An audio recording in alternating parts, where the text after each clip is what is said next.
Hello, my name is Monique Susanna Simone, and I am the person behind Wildflower Wisdoms, Living Me.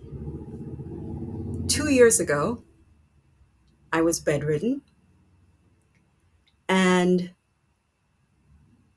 it's hard to believe that I am where I am 2 years later. But when I was bedridden, it was just as difficult to believe that I was there too, because the summer before I felt fantastic and I started my vision of a wildflower garden and I got a few things going and then I had an amazing major crash and I basically couldn't get out of bed for 2 solid months. It was one of the more depressing periods of my life, but believe it or not, it wasn't the most depressing period of my life because at that point in my life, I had health insurance, I had a home, and I had the internet, I had my safety, and I had already been officially diagnosed with myalgic encephalomyelitis. So I know where you are right now, whether you feel fantastic, you're having a unicorn day and everything is going incredibly well and you're convinced that you're cured, or you're in the darkest room, feeling the darkest thoughts and the worst feelings.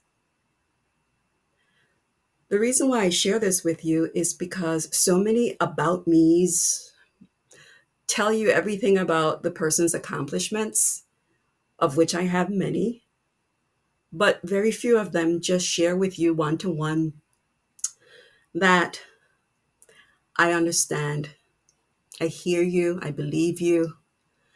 And the whole reason for creating Wildflower Wisdoms Living Me, which is a lifestyle magazine for people with chronic illness.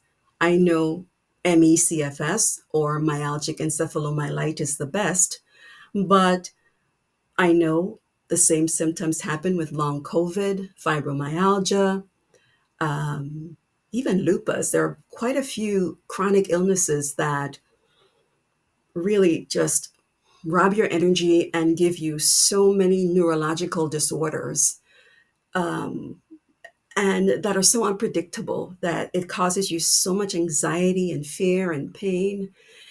And I know that for a long period of your life, most of the people you told about the way you felt didn't believe you, or they had very ridiculous solutions about how you should take care of yourself in order to get well. And I know that when you have an invisible chronic illness, people don't see what you're going through unless you're going through the worst of it. I like to compare myself to people like Stevie Wonder, Ray Charles, Marley Matlin, not because I have their talent, I really don't, but because people don't talk to them about all the things they're doing wrong that make them blind or deaf. People talk about all the amazing ways that they bring their gifts to the world. People make all sorts of accommodations to make sure that they're comfortable and okay. And I really wish that we lived in a world that celebrated us for our gifts, our talents, and that encouraged us to bloom and blossom, whether or not we had a chronic illness that was energy limiting and sometimes causes confusion and cognitive issues and neurological issues, like not being able to look at light, or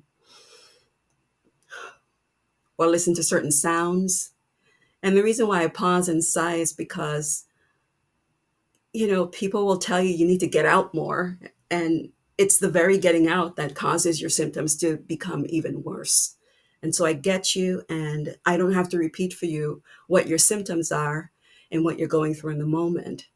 But I do want more and more people to understand that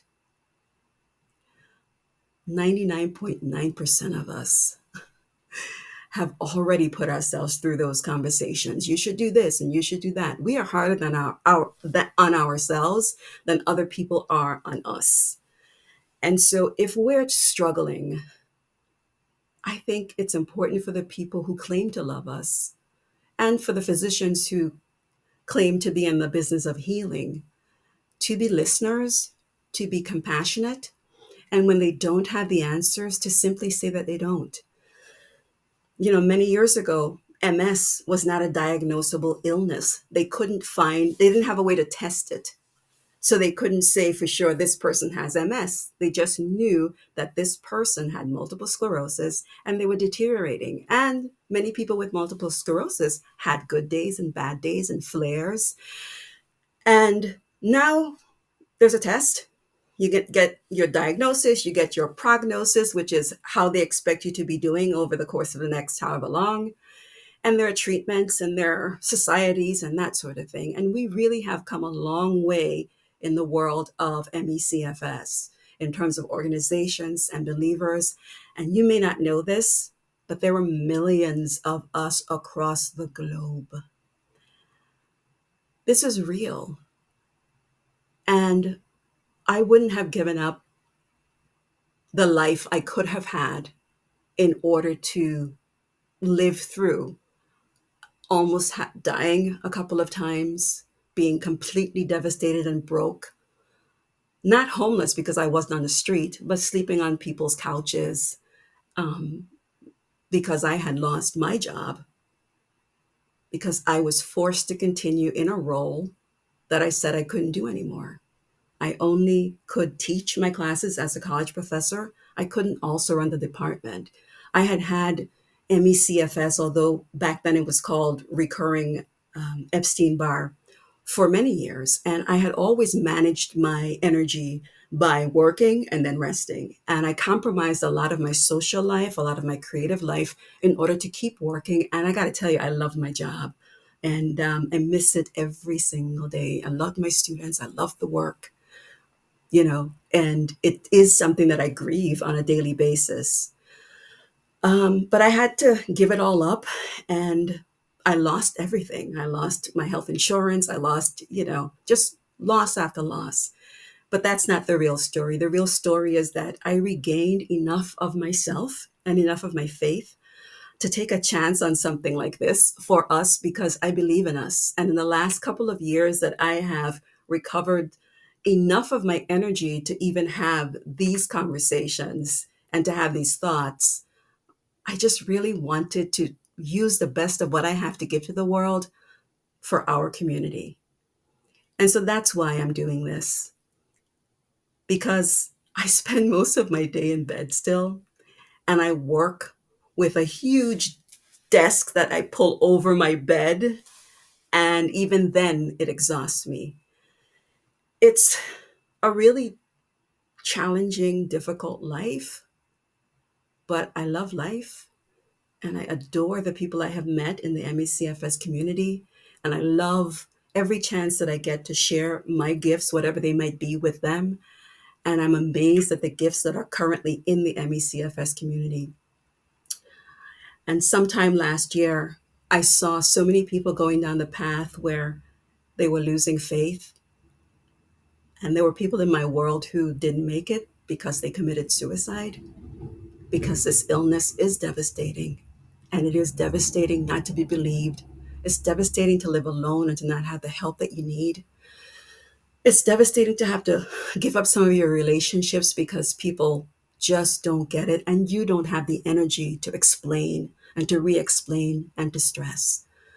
So you're going to see a lot in the magazine. You're going to see all sides of me, very silly, very crazy, very all kinds of other things, and very serious as well. But when you see all of that, I also want you to remember that I see all of you. Some of you I actually see on Zoom calls when we talk, but others of you, I see you because I see you in my spirit. I know you're out there. I know you're going through difficult things. And I know also that some of you are having some wonderful moments, even in the midst of this. So I want us to celebrate all of this together. And that's why I decided I'm just going to get on a video and talk to you. No pre-recorded anything, no fancy dress up. This was stuff I was wearing today to attend a Zoom class. Um, but I wanted you to see this girl, this woman, the real self here, so that when you read the words on paper, that you felt a little bit more of a human connection to this. I got to tell you, I don't know if this is going to be successful. I have all the tools and I have a bunch of friends who are volunteering, but we're all volunteering to make this happen. You know, we're all on various levels of disability or half-time work or whatever it might be. And we're just trying to pull it together. But I just thought to myself, if it can sustain itself, I'll keep it going. And I've been working on it for a very long time, a little bit at a time, because you're worth it and I'm worth it. And I'm very excited to see what happens in the year ahead. So I want to thank you for taking this time to listen to me, and thank you for hanging in there because you're worth it. We're worth it, and we're about to change the world together.